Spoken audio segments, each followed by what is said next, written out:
belum disampaikan itu ada diskon tarif listrik sebesar 50% kepada 79,3 juta rumah tangga.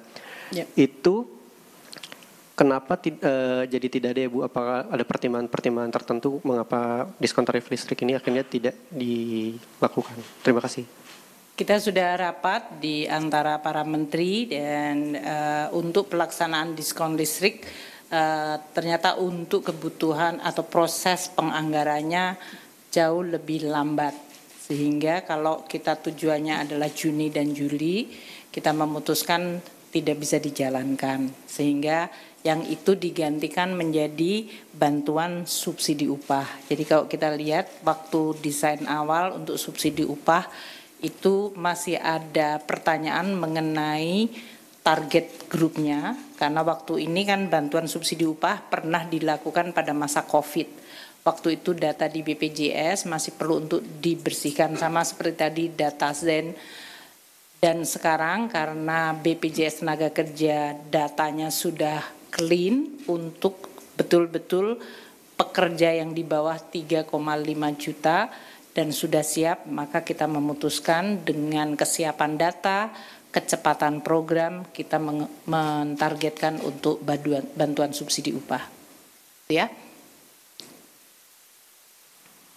Siap. Terima kasih Bu. Saya Emir Bu dari CNBC Indonesia. Mau tanya terkait dengan diskon tarif tol itu kan sifatnya sukarela Bu ya kepada BUJT.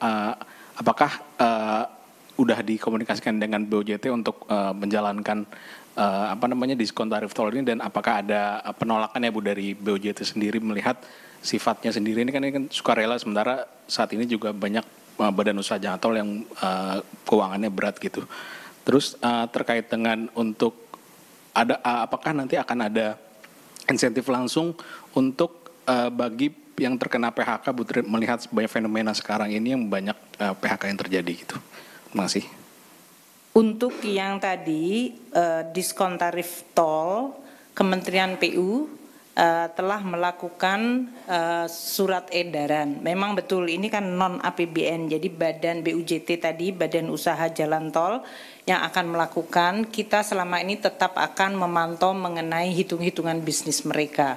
Jadi dalam hal ini nanti kita juga akan perhatikan apakah dengan adanya diskon ini viability-nya dari bisnis jalan tol mereka masih tetap baik, dan kalau seandainya mereka mengalami hal-hal yang sifatnya dampak negatif, itu langkah apa yang akan dilakukan. Namun kita sudah melakukan beberapa kali, rasanya tetap bisa dijalankan dengan baik. Yang kedua tadi apa pertanyaannya? Oh, untuk yang PHK. Ya tadi memang yang berhubungan dengan pekerja di industri yang labor intensif, yang kita berikan adalah kemungkinan kalau terjadi kehilangan pekerjaan, mereka mendapatkan jaminan kehilangan pekerjaan. Dan ini iurannya kita berikan diskon 50%. Untuk diketahui saja oleh teman-teman bahwa untuk JKK ini APBN sudah memberikan top up bantuan supaya BPJS bisa memberikan JKK untuk para pekerja yang kehilangan pekerjaan dengan sekaligus mengambil JKK tersebut. Sehingga ini tetap BPJS Kesehatan Keuangannya tetap ada, APBN memberikan dukungan langsung, dan para pekerja yang mengalami kehilangan pekerjaan akan diberikan juga jaminan kehilangan pekerjaan. Pemerintah terus akan mengakselerasi berbagai program-program yang bisa menciptakan kesempatan kerja. Tadi telah diinventarisir. Pertama, untuk anggaran bagi rehabilitasi sekolah. Itu dilakukan untuk Kementerian Dikdasmen, renovasi sekolah, itu akan segera dilakukan untuk sekitar 300.000 sekolah dengan anggaran 16,9 triliun. Ini sudah mulai dijalankan. Yang kedua, Menteri PU juga akan mengakselerasi pembangunan irigasi, ya Pak Menteri, dalam hal ini untuk mendukung ketahanan pangan. Ini juga proses anggarannya sudah dilaksanakan untuk segera bisa dilaksanakan konstruksinya pada bulan Juli atau paling lambat Agustus sebelum musim tanam yang tadi Pak Menteri Pertanian itu 12 triliun rupiah. Dan juga untuk sekolah rakyat itu ada 100 titik plus 100 dari swasta dengan jumlah murid 10.000.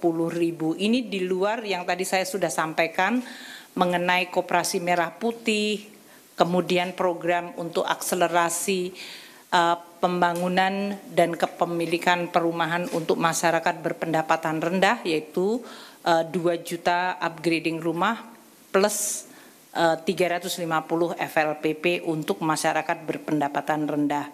Itu 84 triliun anggarannya sendiri.